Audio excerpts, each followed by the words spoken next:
Karl, est-ce que tu suis un petit peu l'actualité du FC Salaise depuis la Turquie? Oui, je suis surtout par le biais de Johan, que ce soit par appel téléphonique ou par message. Il me fait un petit compte rendu des résultats du week-end le dimanche soir en général ou le lundi matin. Et puis avec Anthony aussi par mail par rapport à l'évolution du club. Voilà, puisque on a décidé de s'investir, on va dire, ensemble dans certaines démarches. Et c'est important pour moi que, même si je ne suis pas présent, d'avoir quand même un certain regard sur le club. D'accord. Et qu'est-ce que tu penses du début de saison de l'équipe Fagnon en honneur régional? Bon, on va pas se mentir, ça a été un début, on va dire, un peu poussif, parce que voilà, il y a aussi beaucoup de mouvements aussi à l'intersaison. Il y a une nouvelle poule qui s'est créée, et donc c'est jamais aussi facile sur une saison à l'autre de pouvoir réitérer les mêmes performances. Donc voilà, on a mis un accent un peu plus poussé aussi sur la préparation, donc peut-être qu'elle n'a pas été encore vraiment digérée.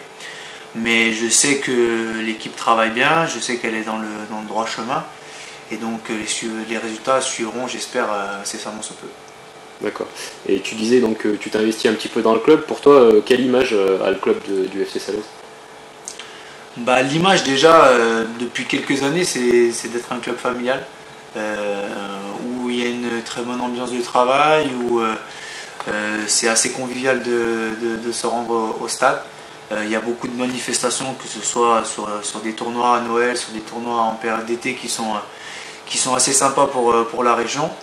Et donc avec Johan, avec toutes les composantes du club, on voulait aussi donner une nouvelle dynamique à Salaise, pour que, en plus d'être on va dire un club chaleureux, qui ait aussi vraiment une dimension sportive à ce club-là, et qu'il s'impose, on espère, comme étant un club, on va dire, un peu phare dans la région, et que ce soit à tout niveau, que ce soit au niveau éducatif, que ce soit au niveau sportif, et ce dans toutes les catégories.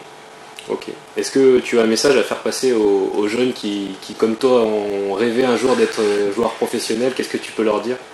Que c'est pas facile d'être footballeur professionnel. C'est vrai que le rêve est permis pour tout le monde, mais que c'est très difficile. Ça tient à beaucoup de choses et peu de choses à la fois. Donc aujourd'hui, il est impossible de dire que telle ou telle personne sera un jour professionnel. La seule chose que je peux leur dire, c'est simplement de faire les choses à fond. Le football est un jeu collectif, ça doit être une passion, ça doit être un partage. Il y a aussi une dimension un peu plus personnelle, parce qu'on doit développer des qualités de gagneur, de compétiteur, pour pouvoir être performant sur les entraînements et sur les matchs. Mais ça doit être avant tout le plaisir de jouer, une sorte de récréation entre potes où on va se retrouver pour prendre du plaisir. Et c'est surtout ça qu'il faut vraiment retenir, c'est que jusqu'à un certain âge, il faut vraiment jouer au foot pour s'amuser et pour prendre du plaisir. Voilà. Ok, merci. Merci à vous.